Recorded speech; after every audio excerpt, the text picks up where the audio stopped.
अस्सलाम वालेकुम। अच्छा जी, एक पेपर मेरे पास था 2020 वाला, जो आपका हुआ है ना प्रैक्टिकल। इसको सॉल्व मैं कर देता हूँ आपको थोड़ा बहुत। कि पहला जो क्वेश्चन है डेटाबेस से रिलेटेड है, ये सॉल्व करने वाला है पूरा, और ये हल करने वाला है। मतलब ये कंप्यूटर में सॉल्व होगा पहला क्वेश्चन, और दूसरा पेज पे हल होगा। तो मैं आपको इसका थोड़ा हिंट दे दूंगा, आपको समझ आ जाएगी इसकी।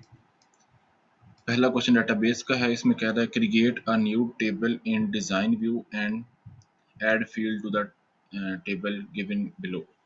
अच्छा, हमें ये कुछ डाटा दे रहा है। कॉलम के नाम हमें यहाँ पे मेंशन है, ये ऊपर लिखा हुआ फील्ड नेम। डाटा टाइप्स ये हमें बताएंगे कि हर कॉलम की हमने डाटा टाइप क्या रखनी है, और आगे डिस्क्रिप्शन है, आप चाहें तो ऐड कर दें, चाहे तो ना ऐड करें। तो उसने क्योंकि मेंशन किया तो हम साथ साथ ऐड कर देंगे। तो मैं क्विकली इसको जैसे उसने बताया, सबसे पहला स्टेप है create new table in design view. सबसे पहले आपने अपने सिस्टम के अंदर एक्सेस को ओपन कर लेना है। एमआई सक्सेस सभी सिस्टम इंस्टॉल होती है, जहाँ पे भी आपका प्रैक्टिकल होगा वहाँ पे इंस्टॉल होगी। न्यू डाटाबेस पे क्लिक कर लेना है। अगर ऑफिस 7 हुआ तो यहाँ पे एक ऑप्शन आ जाता है क्रिएट पे, जब क्लिक करते हैं। मेरे पास ऑफिस 19 इंस्टॉल है तो ऐसे ऑप्शन आ रहा है। मैं इसको कहता हूँ कि फॉर एग्जाम्पल एनुअल 2020 में इसका नाम रख दिया। अब यहाँ पे ऊपर टॉप पे ऑप्शन सब में सेम ही होता है, आप चाहें तो इसको देख सकते हैं। ऑफिस 7 में भी ऐसे ऑप्शन होता है। क्रिएट पे क्लिक करेंगे, उसने बोला है टेबल को अपने डिज़ाइन व्यू में ओपन करना है। ये हमारे पास जो ऑलरेडी ओपन है, ये टेबल का डिज़ाइन ही है। ऐसे क्लिक करेंगे तो आपके पास टेबल का डिज़ाइन व्यू आ जाएगा। जो पहले वाला टेबल है, इसको आप ऐसे राइट क्लिक करके बेशक क्लोज कर दें। ये वाला ऑप्शन आ गया। अब मैं इसको ऐसे कर लेता हूँ ताकि आपको साथ साथ चीज़ें समझ आ जाएं। अच्छा, इसने नाम दिए हुए हैं हमें। कहता है कि हमारे पास पहला नाम है लास्ट नेम। लास्ट नेम इसके अंदर टाइप टेक्स्ट ही है। पहले ऐड करते हैं, फिर आगे डिस्क्रिप्शन ऐड करते हैं। इसी को कॉपी कर लेते हैं। इसका नाम है फर्स्ट नेम। थर्ड हमारे पास है CNIC नंबर। CNIC number. उसके बाद DOB, पहले नाम लिख लेते हैं सबके, फिर इसके टाइप चेंज कर लेते हैं। उसके बाद DOB मतलब date of birth, job title, उसके बाद डिपार्टमेंट। ये सारे यहाँ पे लिखे हुए हैं, मैं इधर से ये देख के यहाँ पे लिख रहा हूँ। सैलरी, सैलरी के बाद स्टार्ट डेट, उसके बाद फिनिश डेट, और लास्ट पे है सोशल क्लब। अब इसमें इनकी चेंज है उनको देख लें। टेक्स्ट मतलब कि शॉर्ट टेक्स्ट ही होता है हमारे पास। अगर हम ऑफिस 7 में बात करें तो वहाँ पे दो ऑप्शन होते हैं, एक टेक्स्ट और एक मेमो। टेक्स्ट यूज़ होता है शॉर्ट टेक्स्ट के लिए, और मेमो यूज़ होता है लॉन्ग टेक्स्ट के लिए। तो अगर आपके पास कोई ऑफिस लेटेस्ट इंस्टॉल हो तो आप यहाँ पे क्लिक करके डाटा टाइप चेंज कर सकते हैं, लॉन्ग टेक्स्ट कर सकते हैं। अगर यहाँ पे मेमो लिखा हो, अगर टेक्स्ट लिखा तो मतलब शॉर्ट टेक्स्ट इसको रहने दें। यहाँ पे DOB की चेंज है। DOB ये हमारे पास, इस पर क्लिक किया और यहाँ से डेट एंड टाइम। उसके बाद सैलरी वाला चेंज है, उसकी ऑप्शन है करेंसी। उसके बाद स्टार्ट डेट, इसकी डेट एंड टाइम है, और फिनिश डेट इसकी डेट एंड टाइम है।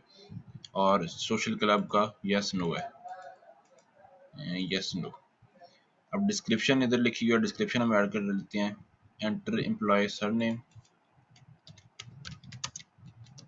अब ये जो डिस्क्रिप्शन होती है आगे देखें तो ये लिखा हुआ है ऑप्शनल, मतलब कि ये टेबल पे इसका कोई असर नहीं होता। आप चाहें तो ऐड कर लें, चाहे तो ऐड ना करें। मैं एक ऐड कर देता हूँ, बाकी आप यहाँ पे जो गिवन होगी उसको एज इट इज लिख लेना है। ये ना तो टेबल में नजर आती है, ना इससे टेबल में कोई फर्क पड़ता है। तो मैं एक ऐड कर देता हूँ।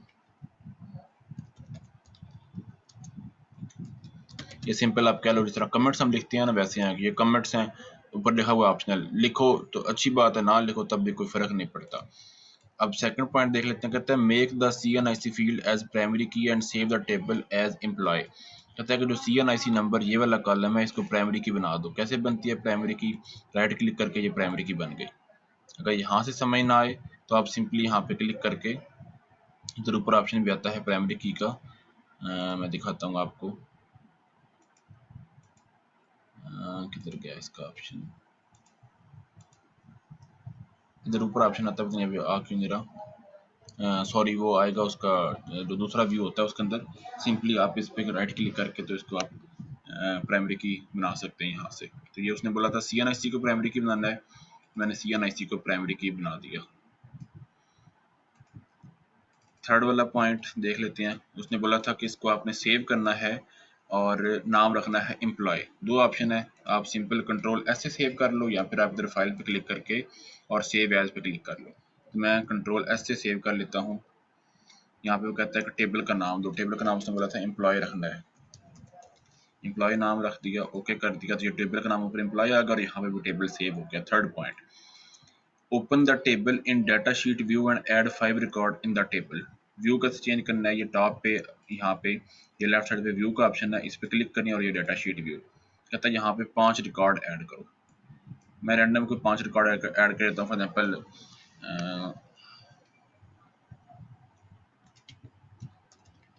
First name Abdul, CNIC number,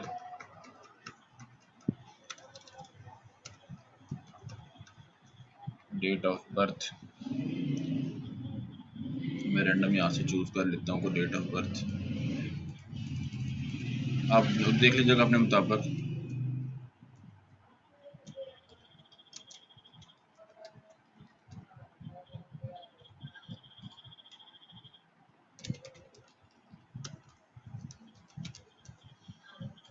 salary for example मैं कहता हूँ कि उनकी सैलरी है $500। एग्जाम्पल मैं ले रहा हूँ, वो कम ज़्यादा हो सकती है। स्टार्ट डेट फॉर एग्जाम्पल मैं कहता हूँ कि उनकी स्टार्ट डेट थी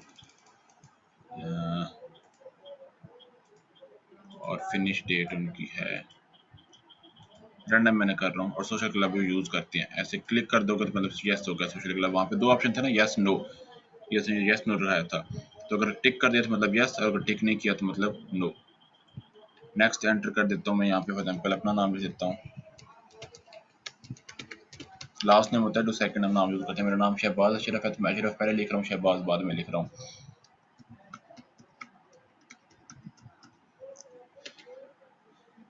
डेट ऑफ बर्थ आपको सीक्वेंस पता चल गया तो आप चाहें तो अपने मुताबिक भी लिख लें। तो मैं अपनी ऐसे डेट ऑफ बर्थ लिख देता हूँ।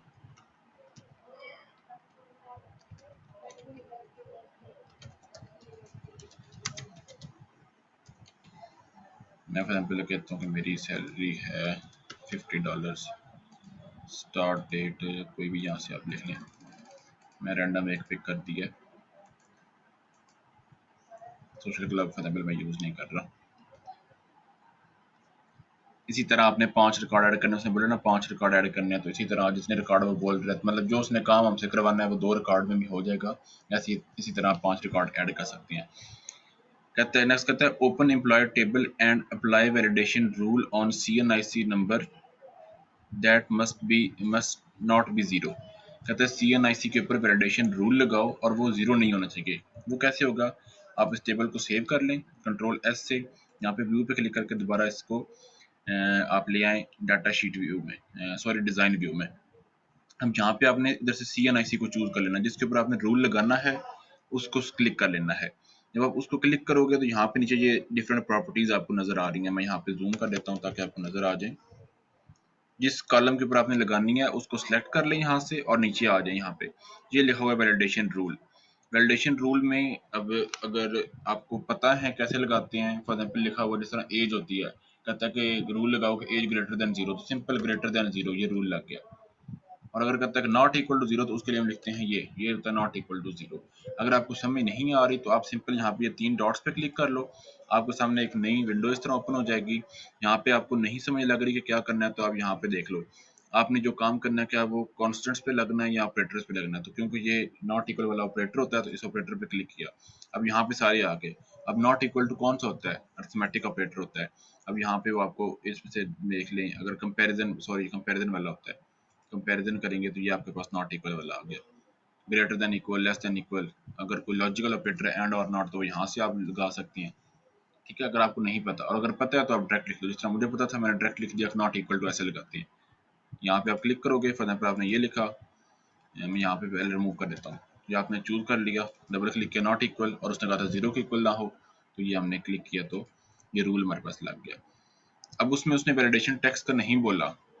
वैलिडेशन टेक्स्ट होता है कि अगर यूजर उस रूल से हटकर कोई वैल्यू एंटर करे तो मतलब फॉर एग्जाम्पल लिखा नॉट इक्वल टू 0, अगर यूजर 0 एंटर कर दे फिर क्या होगा, वो आप यहाँ पे अगर कोई मैसेज डिस्प्ले करवाना चाहो तो वो यहाँ पे आप लिख सकते हो वैलिडेशन टेक्स्ट में, फॉर एग्जाम्पल प्लीज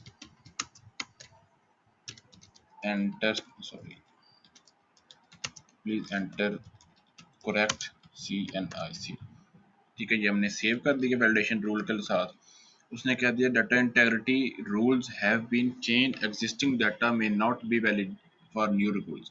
कहता है कि जो आपने पहले 2 CNIC ऐड कर दिए उन पे ये रूल को नहीं लगना, इसके बाद वाले जितने भी होंगे उन पे रूल लग जाएगा। तो आप यस कर दो क्योंकि हमने पहले जीरो के अलावा हमने सेव किया है।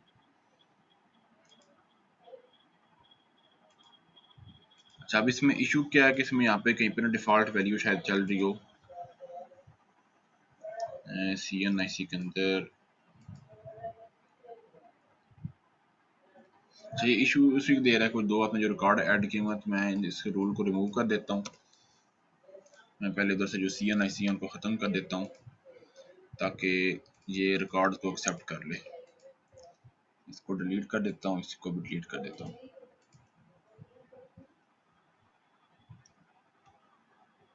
इसको सेव किया।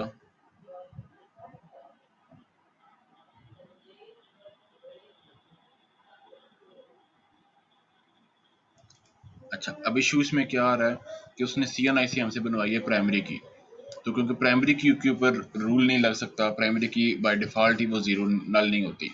ठीक है, तो हम यहाँ पे इसके अंदर कोई अपने वैल्यू देनी पड़ेगी।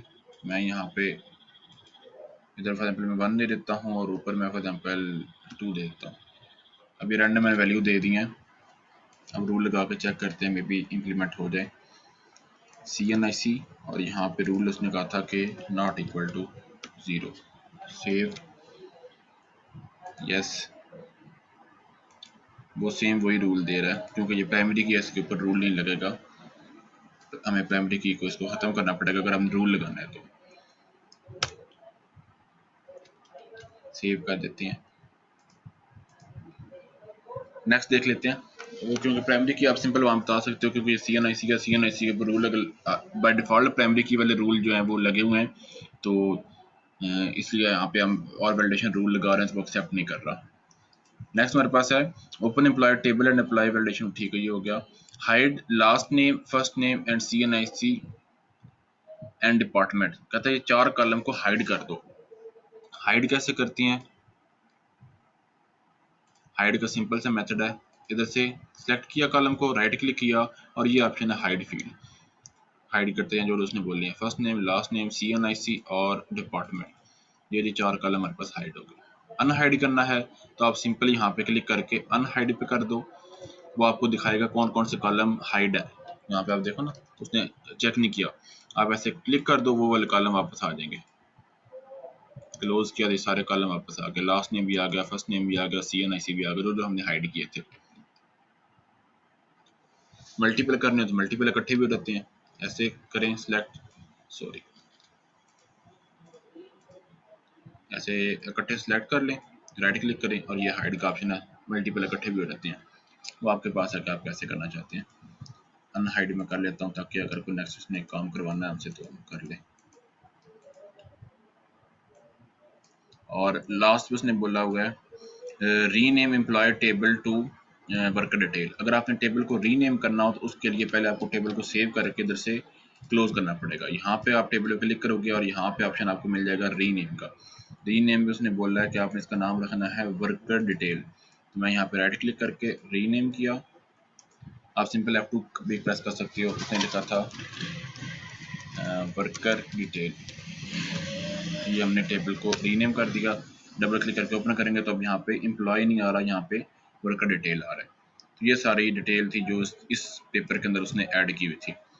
अब सेकंड अगर आप क्वेश्चन देखें, सेकंड क्वेश्चन में कहता है for the process list below draw a chart illustrated their execution using first come first serve and shortest job first. First come first serve में आप क्या करोगे, आपके पास ये एक गिवन है टाइम फ्रेम, अराइवल टाइम बता रहा है, उसके बाद प्रोसेसिंग टाइम बता रहा है। तो आप सिंपली क्या करोगे, मैं यहीं पे आपके सामने ड्रा करता हूँ गैंट चार्ट। इसका गैंट चार्ट आपको मेन इशू वाली बात है, बाकी मेरा ख्याल है आपके लिए कोई इशू वाली बात नहीं होगी।